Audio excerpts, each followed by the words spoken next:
Hello everybody, this is Toys R Us and welcome to a Transformers news update video on a Tuesday. As always guys, this is a great opportunity for me to keep you updated with things that I've found on in the world of Transformers. So what that basically means is I've got loads of stuff on this iPad which I've found, and I'm going to direct you to the relevant website if you want to read a little bit more, or indeed have a look at the pictures without the glare.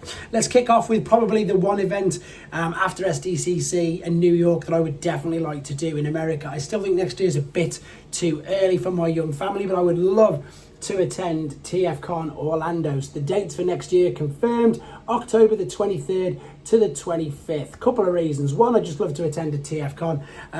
Two, I love Orlando, and of course it's at the Doubletree by Hilton at SeaWorld, so I'd get to go to SeaWorld and get to go on the roller coasters as well. So there you go. You can book that weekend in your calendars. That's when it's happening. Moving on to Blokees. Blokees are just amazing at the moment. The problem with Blokees, but it's a good problem, is that they just keep churning things out so fast. And at the moment, their theme now is quite heavily, I think, Dark of the Moon. We had the Power Jet or the Jetwing Optimus Prime a couple of months back. We saw the Bumblebee a couple of days ago. Now it's time to have a look at their Megatron. So once again, TFW 2005 for these images. And of course, the Blokees Facebook page has these as well. Quick reminder, they do not transform, but they look incredible because they are licensed by Hasbro and Takara. And as I say, joking apart, you can't keep up with Blokees at the moment. It's amazing. You've got the figures, the Galaxy figures, the Blokees wheels, and this at the moment is just Transformers. Don't forget, they do everything like Jurassic Park, Marvel, I got it, Star Wars, just everything you can think of. Minions, it's crazy. Sesame Street, they really are. I can just see them taking over most of the toy shelves by this time next year, to be honest. Right, talking to toy shelves, I'm talking about, I suppose, this is aimed at kids, but it's definitely well worth a watch. Cyberworld is up to episode 15 already. It's online, and it is, of course, on the Transformers YouTube account. Now, I have seen these, and I do encourage people to watch it. I know you might think it's quite kiddified. It is aimed at a younger audience. However, there's loads of Easter eggs in it, loads of Easter eggs for us adults to pick up. But also, it's only on for 6 or 7 minutes, so it's a very bite-sized episode. So yeah, exactly that. I definitely recommend watching it anyway. Here's something that I'm going to be keeping an eye out for. Now, we don't have any Five Belows in the UK, obviously, and I wouldn't even know what sort of a shop or a store it would be the equivalent to. Maybe a Home Bargain, something like that. Anyway, this looks quite interesting, and especially for the fact it's only $5. It is a Jada Toys 1:32 scale pull-back Bumblebee figure. So there it is. They found it, as I say, at a Five Below. It looks quite interesting. It's a perfect little stocking filler anyway. You can see it's licensed. You've got the VW sticker there as well. And as I say, for $5, as you guys would say, I think that's an absolute bargain. Right, moving on to something that I can't help it. I think this looks incredible. My only tiny issue is that it's studio, is it the Seed? What do they call it? They're calling it, oh my days, it's got a crazy name. O1SO1G Bacteria, Lucky Draw Unicron of Light. So the Studio Cell or Seed, whichever version this one is. The first one came out a few years ago now. They've used this Unicron mold quite a lot, to be honest, but this is, in my opinion, the best use of this. These images are via tformers.com, so again, apologies for the glare because they're all with black backgrounds. So this is a huge figure. So this is not as big as the HasLab. However, let me see, has it got the size here? Does it say? Well, to give you an idea of how big it is, it's going to be about $360 US. I think it's a few inches, maybe 4 inches smaller than the HasLab. I do know it's very big. I've seen them on, on displays and stuff like that.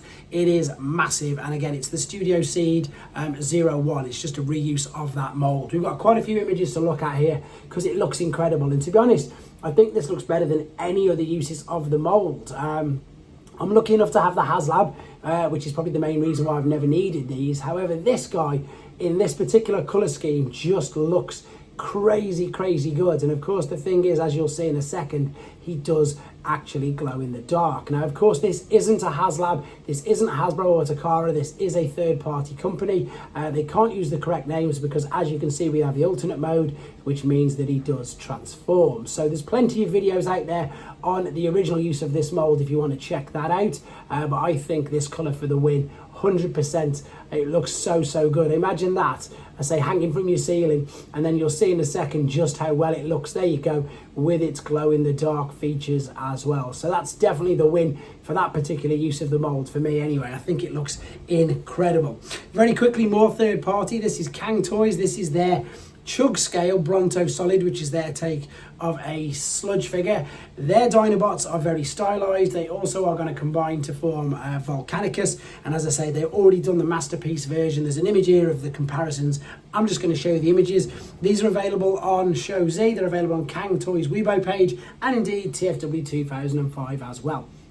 So there he is in both modes. You can clearly tell it's sludge, but you can also tell that it is very stylized. It's not an exact replica of your G1 Dinobots at all. 180 millimeters tall, 6 inches, 18 centimeters, lots of details on it, loads of crazy things you can do with the accessories and indeed other parts of the alternate mode. They just do things so differently, and I think with some of these things it really works. Their stylized Thunder King, which was Predator King, works really well. This guy looks just as good. It's just mental how well you compose them, and considering it's a Chug Scale, it's huge. That's just under 40 centimeters from nose to tip of tail, which is quite big. There he is going to be a shin, because that's how big this figure is going to be. That's the other two figures which they've got at the same scale. At the moment, I think there's going to be 7, maybe 8. It's not confirmed just yet.